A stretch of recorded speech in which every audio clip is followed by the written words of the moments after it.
Not only are we not asking the right questions, but we're also trying to solve the wrong problem. Welcome to Aha Moments with me, Kobi Omenaka. My guest this week is Sarah Parsonage from One Question. We've kind of got caught up in this desire for knee-jerk reactions, knee-jerk solutions. Sarah Parsonage founded One Question to challenge the way that we think and to push business leaders to think about how they could uncover real and lasting change. We are on a search for answers the whole time. We've built an economy based around answers. There is industries based around problem solving. It's who we are. And this is whether it's the future of work, the climate crisis, social impact. One Question sparks the conversations that matter. Tune into this episode where I ask Sarah my 3 questions, the aha moment questions, and see what she has to say. Hey everyone, welcome to this episode of Aha Moments podcast with me, Kobi Omenaka, and today I'm joined by the fantastic Sarah Parsonage. Sarah, how are you? I'm very well, thank you. Good morning. Thank you very much for having me. Not a problem at all. And we're going to get into One Question. And do you call it is it a summit? Is it a conversation, isn't it? That's the term you use for One Question.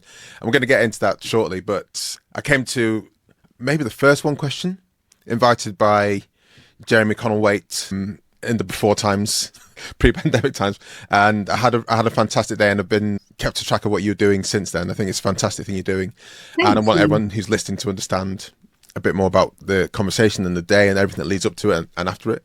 But I'd like to know a bit more about your background and just let people have a sneak peek, have an insight into what brought you to where you are now, basically.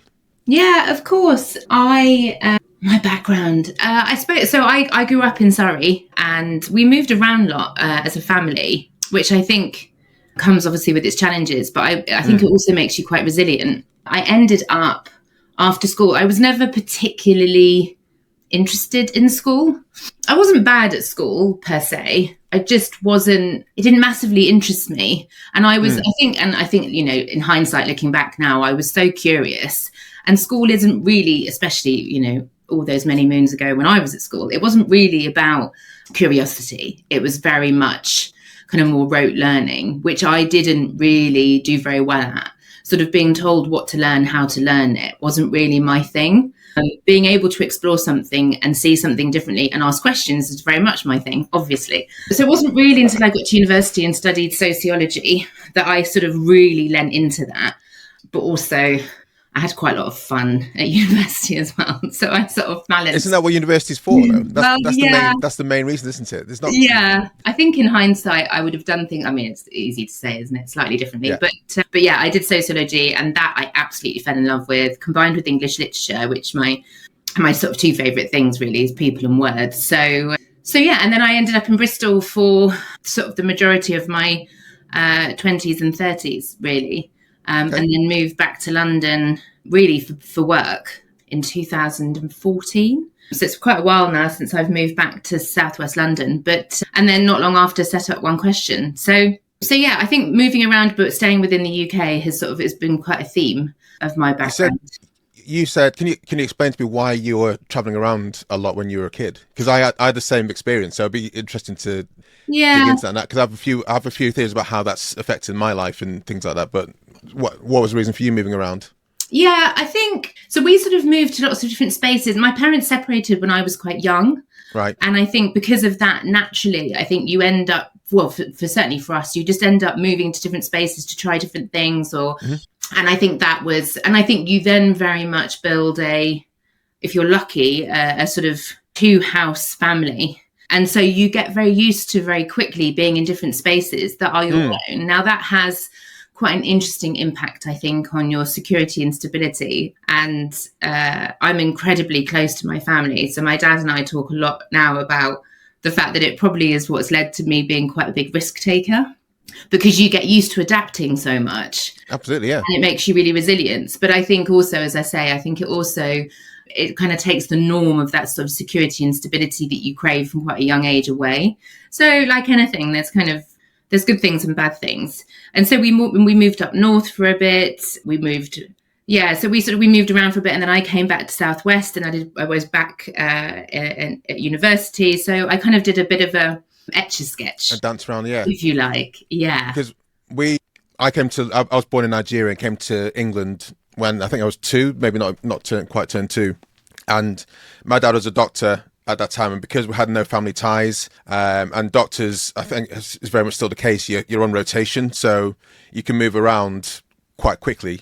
I think when if you have got family ties, and you try and stay in your kind of local area as much as possible.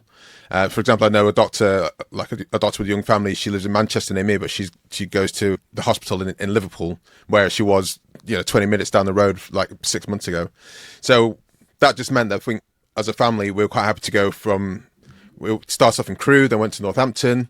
We were in Liverpool for a bit, and then settled in Manchester.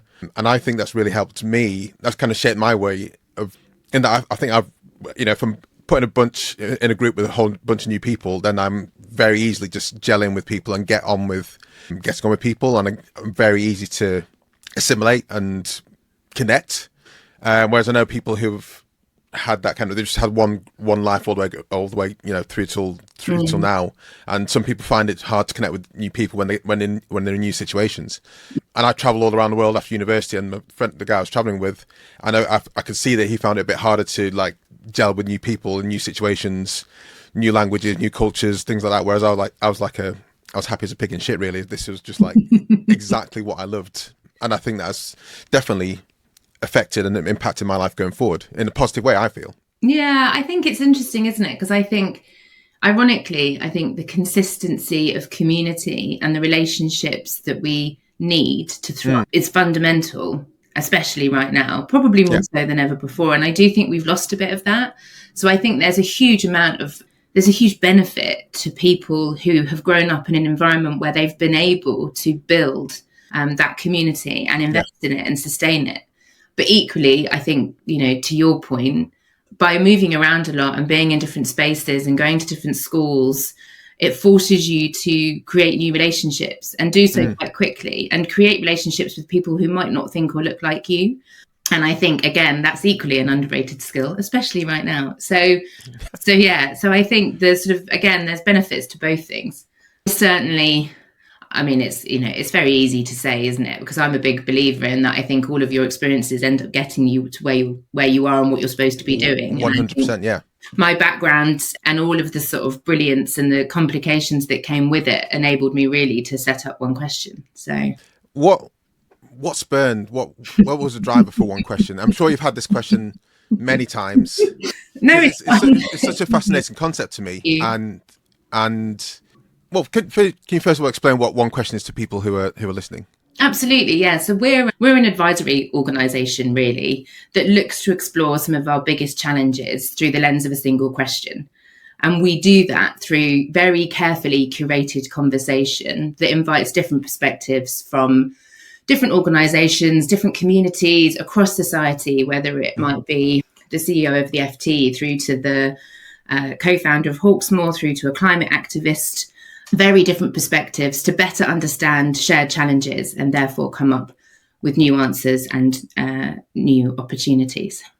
And it kind of manifests most obviously around this one day.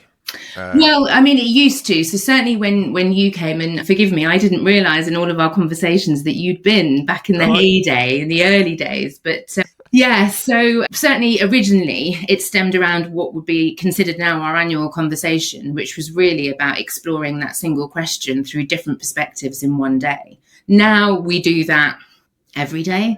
So we have so many different conversations. Our business really is one question, one conversation, many answers. And so those conversations really manifest themselves in sort of more intimate discussions to join the dots between business, politics and community and see what change that we can shift, whether that is informing policy, whether that is behaviour change, whether that's some of the challenges that we're all facing in organisations right now, from the climate crisis through to trust in business, through to economic uncertainty. So we do some of those. We create conversations for organisations. We have our podcast series. Yep. We have a form of, if you will, consultancy where we work very closely with different businesses to solve their problems, but in a very different type of consultancy. An example of that is the project that we've just launched in Bristol, exploring how we address the rise in poor mental health, and by better understanding what keeps us happy, whether we can join the dots between business, community, institutions to shift policy and invest in preventing poor mental health and therefore mental illness. And that's been 3 years in the works that stemmed from an initial challenge with the NHS, who's part of our community. And we launched that with the one question: who is responsible for our mental health? So it manifests itself in so many different ways. We're just about to launch One Question Live, which will be a sort of more open conversation, if you will, that's open to everybody. All of our conversations really are invite only and under Chatham House, because the fundamental impact, if you will, or the point, I suppose, is to find many answers that obviously then deliver outcomes, deliver change, deliver commercial opportunity, whatever the sort of metric might be. So if they are under Chatham House rules, how does that help, or how would that help drive action if it's kind of closed house? They're all under Chatham House rule, but we then produce critical thinking to support all of them. And that critical thinking has approvals associated with it. So obviously for those that don't know, I'm sure most people do, but Chatham House is really about being able to publish anything that's said. You're just not able to attribute it to any particular person. So anybody can have access to the outcome of the conversation, the reflection, the critical thinking. They just might not know who said what in the room, and we tend not to publish anything that is under Chatham House, of course, and we definitely don't obviously attribute it. And I think the impact really determines what kind of impact that you're wanting to make. Change often starts small, and it can be within an organisation, it can be within a community. So the conversation that we did in Bristol was under Chatham House rule. The critical thinking and the report that we have since published, which has been really well received and certainly is making waves, will change things by being able to reduce the impact that poor mental health has on the NHS. So our sole objective really there is to reduce waiting lists by looking at who else is responsible for poor mental health, seeing if we can invest in models of prevention, whether it's in business, whether it's in education, whether it's in community, however that might be. So I don't think that there is a necessarily challenge with having Chatham House. I think a lot of people think that there is, but there isn't. What it does is enable you to create a very honest and open conversation that actually, ironically, creates more outcomes, because you're not inviting people in to say things they feel very comfortable saying, which arguably doesn't change anything. I mean, I'm 100% behind any drive to positively impact what we can do with the NHS. It's one of my greatest fears and concerns at the moment, certainly in the UK. And in parallel to that, my brother lives in the States, and I'm just like, you fret every single day that they, as the world's biggest economy, people don't just have basic right or access to any kind of healthcare, and that to me is horrific. So the NHS for me, I know supporting that is fantastic. On top of that, more and more people being aware of how mental health affects your life and can manifest in different ways and can form in different areas is something that I think is incredibly powerful. So to hear the kind of things your one question is tackling and driving policy there, that's insanely commendable, right? That's fantastic. Well, I mean, we haven't done it yet. So how one question manifests itself in. So, the core of the business and the vision of the business is by leaning into curiosity and by inviting people to lean into curiosity to better understand some of the challenges that we're facing and how we can answer them in conversation from very different perspectives. Now, the project that we've piloted in Bristol, because it's a place-based approach, so we believe that for so long, trying to address poor mental health, which is very different from mental illness, has been a one-size-fits-all. And so what we're attempting, and attempting is a very important word right here, is to see whether actually we can create something that is very specific to a particular region, that then becomes a blueprint for the country, because it's very much linked to community, and every community is different, and Bristol has a phenomenally diverse community, and therefore we have to understand what causes poor mental health and how that differs based on your socioeconomic background, your culture, etc., etc. So, but that is, we could spend the next the duration of this podcast talking about that one project, and we are obviously that is one of many. So, but I think the point really is that as a business, that's how we manifest ourselves: one question, one conversation, many answers. Have you seen the TV show True Detective?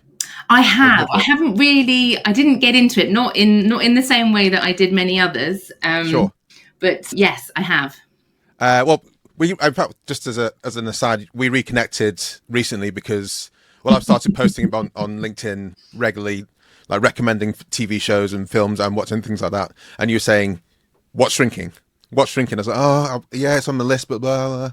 And then I got around to watching over Christmas. I was actually blown away. You know, it's emotional in places, hit hard, laughed my ass off. Mm-hmm. And I think it's genuinely it's an astonishing TV show. And I think we're lucky to be in a time where shows like that can happen. Yeah, it's funny you say that because you're absolutely right. I was a huge advocate for it. And I am because I like the story. That's very much the sort of thing that attracts me. And it always interests me that there's a big push around having to capture your audience. The first line of a book, whatever it is, you've got to capture the audience. And I think interestingly with Shrinking, and Succession actually was the same. I don't know if you've ever watched that. I've watched Succession, yeah, of course. Sorry, you never know these days. And actually I watched the first episode or half of the first episode like you did with Shrinking, decided it wasn't for me.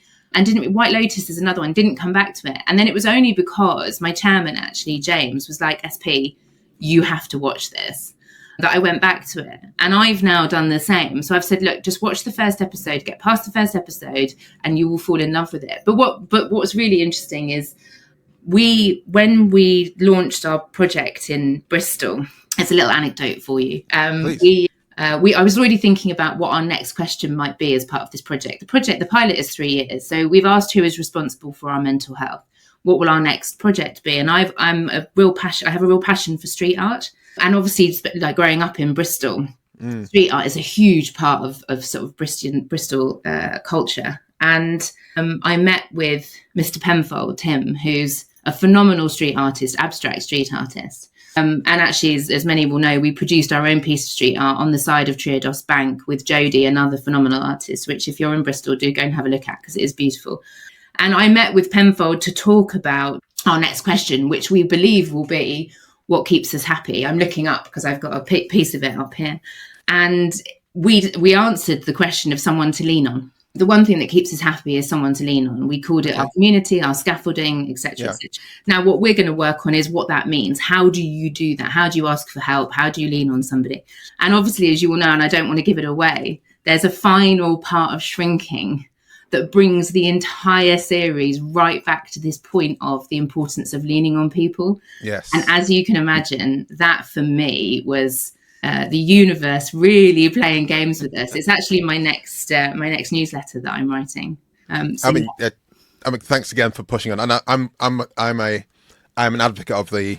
So it annoys me in the way that I didn't do it myself. But I am an advocate of watch the whole episode, maybe push on a bit more, and sometimes there is, like I said, that one line, the first line in a song, the first line is supposed to hook you, but if it doesn't, if you can sense something's there, then do try and persevere.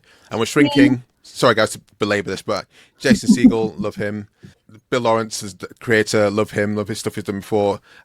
Harrison Ford, of course, Jessica Williams. These are all people who I've known, loved, and trusted for the past few years. Yet it didn't kind of pull me in straight away, and that was just on my own. So it takes someone to say, it takes to be receptive to like someone who I haven't seen for 8 years. Yes, watch Shrinking, Kobi. Try it again. But the reason I was asking about True Detective, because in the most recent series, which was led by Jodie Foster, she plays a police chief in Alaska, following a series of deaths which they're trying to solve. One of the things she kept on repeating in the episodes, which I loved, was they'd be asking questions about what's happening in the situation, and one thing she did reiterate is that's the wrong question. What's the right question? And people suggest other things, and she'd be saying no. That's not the right question until that right question was asked, and then things would kind of galvanize. And that made me think a lot about what you guys did in the one question. And this is just a winded way of saying, how do you work on that one question? How do you decide that one question? I'm sure you've been asked this many times before, but maybe not in that same way. Clearly what I have learned today is that I need to go back and watch True Detective. Yeah. Well, Night Country you can watch definitely by itself. That's the most recent season. Okay, thank you. So I think how we come up, well, obviously now we have a methodology, but I think the difference with ours, maybe not, I don't know. The difference for me, should I say, is that it has been really developed over the last 7 years of asking questions and finding new answers. And so the methodology is constantly iterated and evolved based on the conversations that I largely am having, we are having generally. And I think it's quite meta because the methodology is an outcome of the business.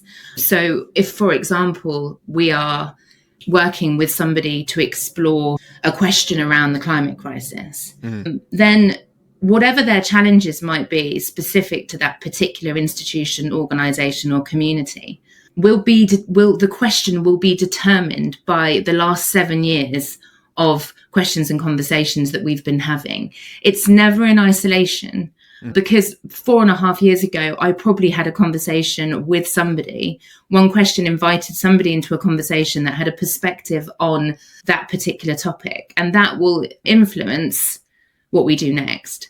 So as a business, we have what I believe to be a very cool methodology that really supports the framework, if you will, of how we even try and come up with our questions. And ultimately, they are distilled from challenges. Being completely honest with you, it is innate to me. So it is reverse engineered. My somewhat, I'm sure for people that love me, annoying curiosity over the last few years really is what created One Question and what manifests still today. And that I am naturally curious about some of the challenges that we have, to the point that I ask so many questions, because questions are layered. And I talk about it in a sort of diamond shape, that you look at the challenges, you put them into the diamond, you take them out of the initial place, so the institution or the business or the community, wherever it really originates from, you bring it back in. So I think really I'd love there to be a really articulate, simple answer. And we apply the methodology, but it is arguably about really, really understanding the challenges from different perspectives, taking them into that diamond, looking at it from how it might impact the customers, the clients, the business, wider society, community, and then taking it back into the organization. And that's really what determines the One Question. Now, it's not a particularly long process. It can happen quite quickly. It depends. And you know, I've said many, many times when I've been asked this, that quite often the question that I want to ask will come.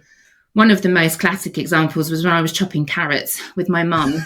She came to stay and we were making supper, and I had been turning this question around, or this challenge around, and I'd got probably at this point 17 questions, maybe 20, something like that. And then it sort of came to me when I was chopping carrots. Yeah, it does purpose, really drive profit.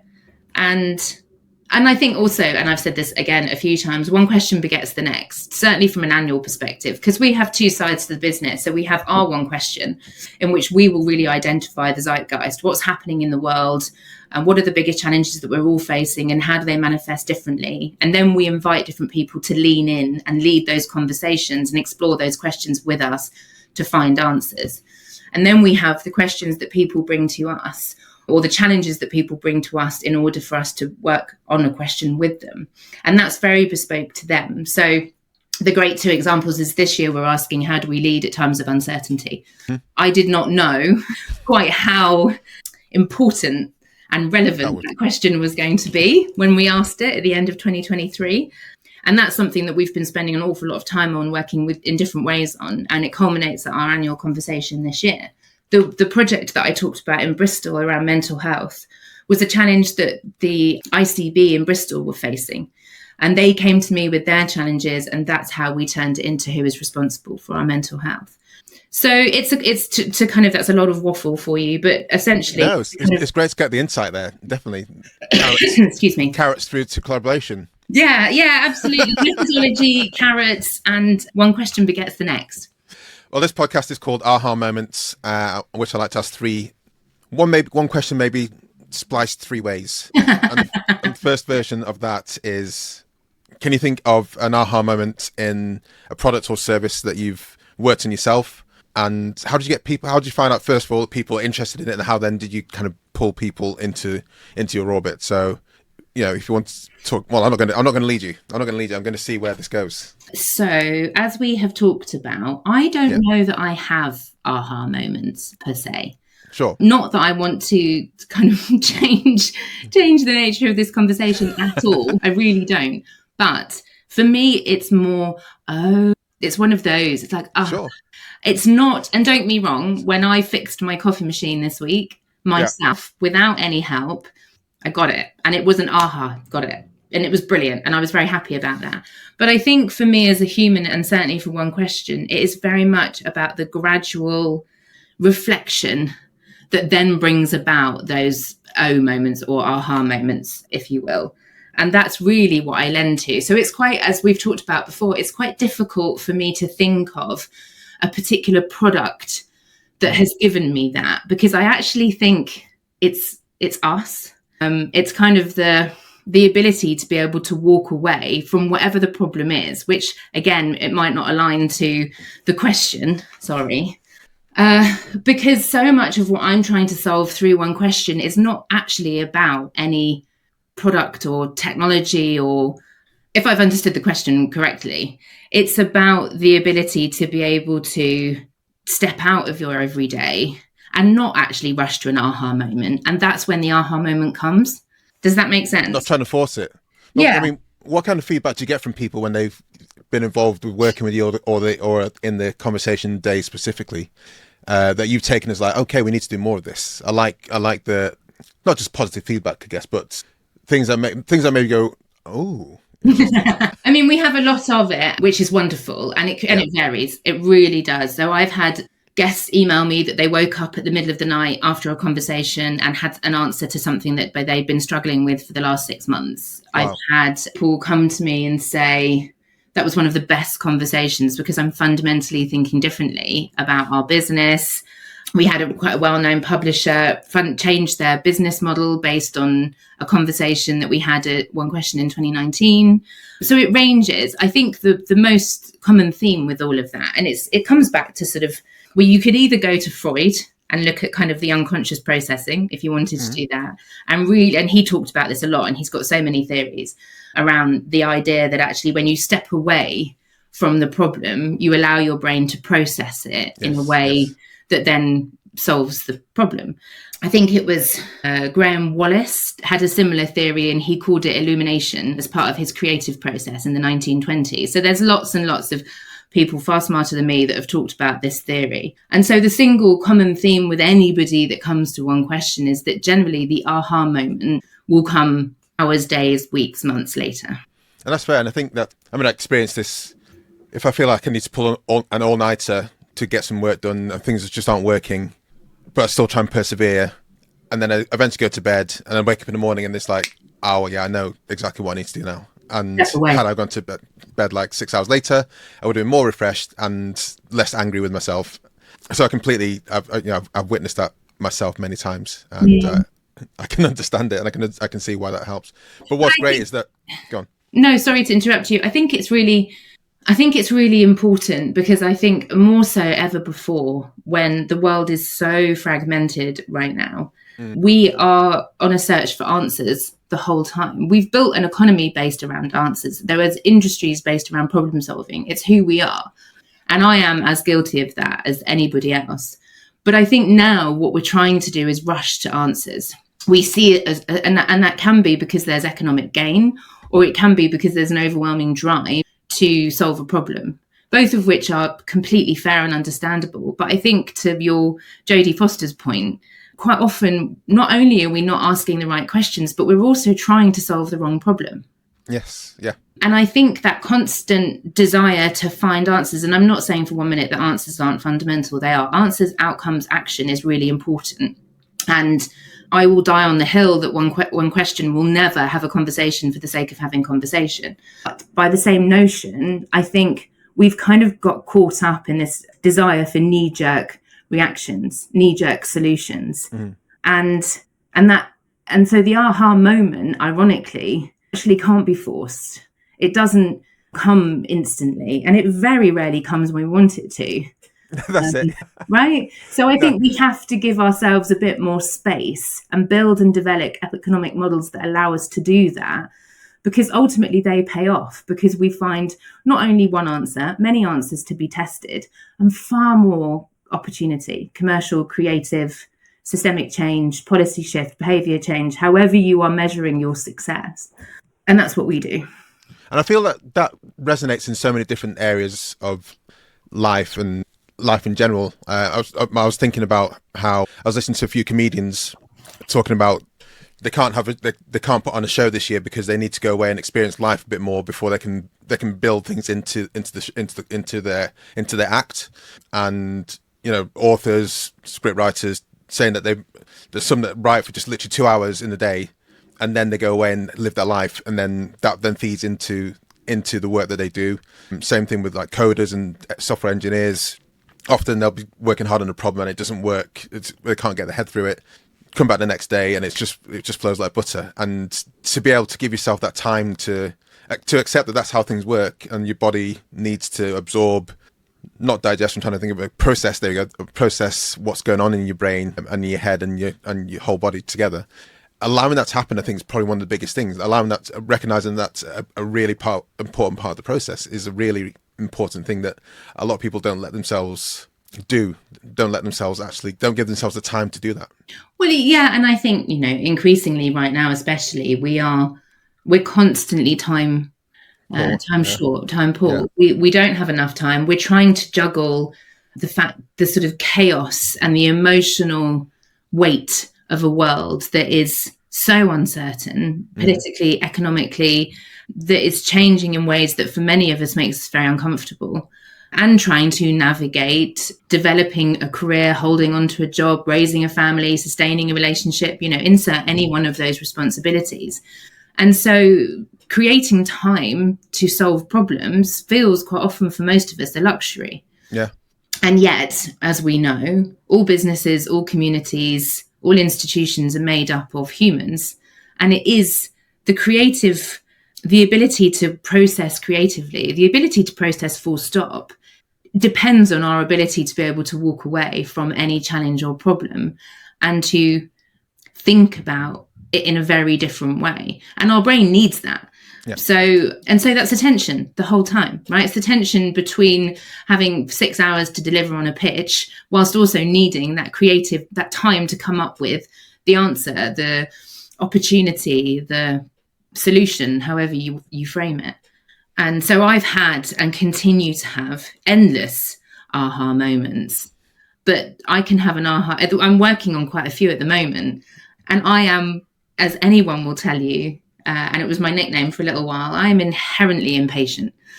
And so it's ironic that I build a business which is very much about not taking days and weeks to find answers, because businesses don't have that luxury necessarily, but creating environments in which we allow people the space to do that. Yeah. Whilst at the same time having to educate myself that I can't force this. Yes. And yeah, I'm navigating that wonderful tension daily. So the second aha question is, and again, feel free to take this in any direction you want. Have you had can you think of an aha moment in a product or service that you buy or use regularly? And what was that like? So, excuse me, I think I get most of mine from reading. Sure. So I'm going to probably say to that one, Vanity Fair. But really? I think you can insert any of the publications, books, things that I read, podcasts, because I have a dog. So podcasts make up a huge amount of my dog walking time. And quite often I find a lot of my aha moments in there, because that's where I join the dots. And Vanity Fair has this very strange reputation of being a sort of bedfellow to Vogue, and very much focused around celebrity and fashion and gossip. But it's far from that. It's one of the best forms of critical thinking, I think, out there. And it's the only thing other than the FT that I get in print now. And it certainly stems a lot of the ideas, it stems a lot of our themes and a lot of the questions that we ask, because it certainly joined the dots for me. No, I absolutely love that. And I echo like the learning from multiple different sources. I don't read as much, even audiobook form, but I do remember when I started voraciously both listened to audiobooks a lot when I'd go running or walking. My commute was quite a bit longer, and listened to podcasts. And the amount of times I'd just be full to the brim of like, okay, I need to try this. Let's try this.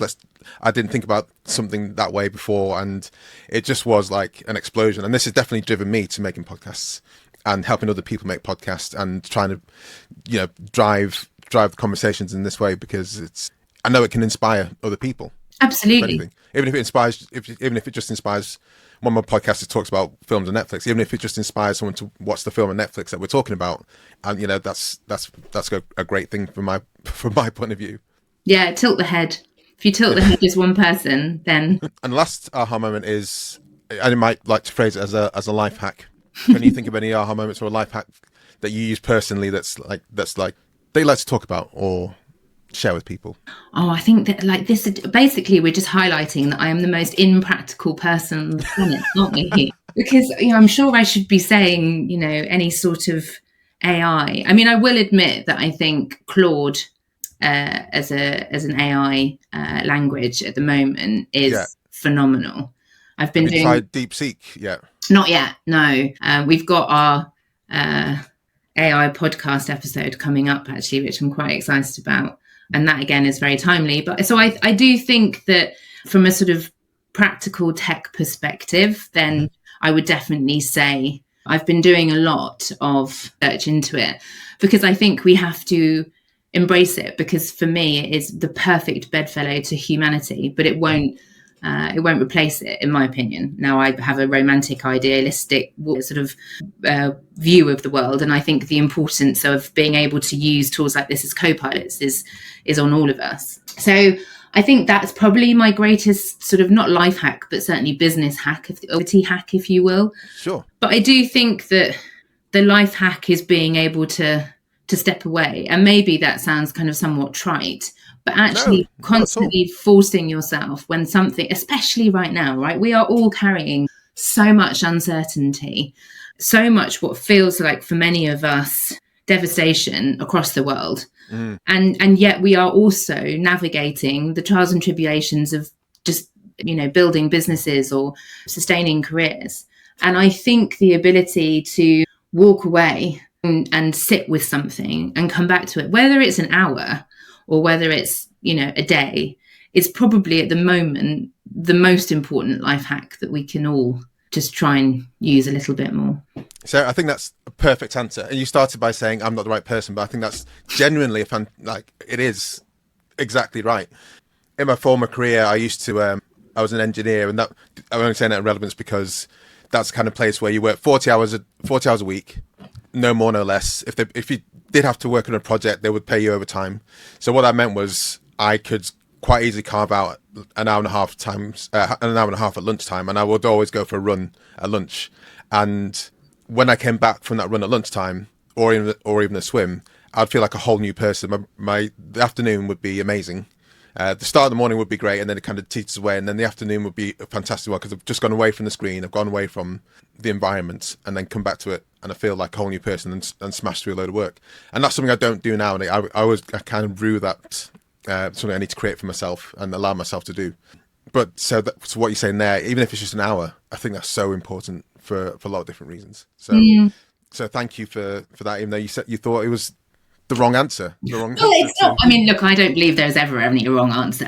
I just don't know if it was a relevant one per se for this particular theme of the podcast. But I think, and look, we all know it's very easy to say and it's much harder to do. If you're up against it, and as someone who's going through an investment round right now, you are meeting an investor in a few hours and you have not cracked a particular part of whatever new version of your deck or specific requirement they might have. Sometimes the worst thing someone can say to you is walk away. Yeah. But I am yet to have found that it doesn't work. I've yet to find anyone who will tell me it doesn't work. Sarah, where can people find you? Are you happy for them to connect with you on LinkedIn? And of course, LinkedIn. We have One Question is on Instagram, one.question. Our website, onequestion.live. Our podcast is also One Question on Spotify, iTunes, wherever people listen to podcasts nowadays. So yeah, many different spaces and places. Fantastic. Thank you so much for joining us. It's been an absolute pleasure talking to you. Thank you so much. Nice to chat again. enjoy the rest of your day. Thank you very much, Sarah, and thank you very much to you guys listening and watching this episode of Aha Moments podcast. If you want to get in contact with Sarah, the details and the links are in the show notes or in the comments below if you're watching on YouTube. Her website is onequestion.live, so please do head over there and tell her you heard her in this podcast if you want to connect with her.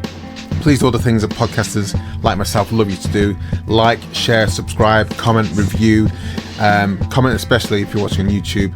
Most of all, share with your friends. Tell people that you enjoyed this episode. Tell people that they should come and listen. It really helps. One person. You heard Sarah talking about one question. I'm asking you to consider one person. Thank you very much, and I'll see you in the next episode.